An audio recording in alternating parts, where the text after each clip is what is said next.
Tomorrow. Yeah, so tomorrow, myself and my colleague Ben Linton will be speaking about policing and decision making. Ben will be speaking initially about the use of vignettes in policing and how to rapidly gather information around police decision making using that evaluation tool. I'll speak a little bit about using big data analytics and regression modeling to further bolster research into decision making in policing, particularly focused on strip search and custody. And then we will delve into some follow-on research which came from our looking into strip search and custody, where we were looking to develop a framework which allows police officers to make better decisions, and then explore how we will look to evaluate that framework and why it's very, very important that evidence-based policing and policing in general looks at decision-making of officers in their day job.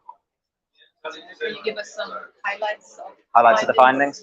Well, this is an interesting one. So the vignettes, we find huge amount of inconsistency in decision making. So when you pose a framework, pose a scenario, you often have officers give a very large amount of variation in what they come to as a conclusion for what they would decide in a particular situation.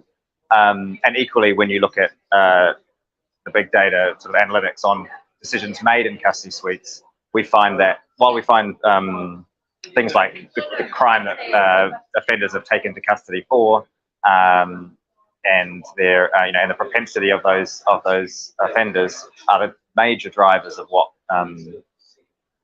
officers will use to make decisions around the use of the strip search tactic. There are also again a lot of variation. And it's that variation that we are then looking to focus on for the framework to reduce it, so we get more consistency and more less variation. There, I will not be going into too many results because we haven't got them yet. So I'll explain our methodology using what we're calling concordant, discordant regression analysis, using random forests, and what we plan to do. But we will have to wait till the next event to hear the final analysis of that. Thank you.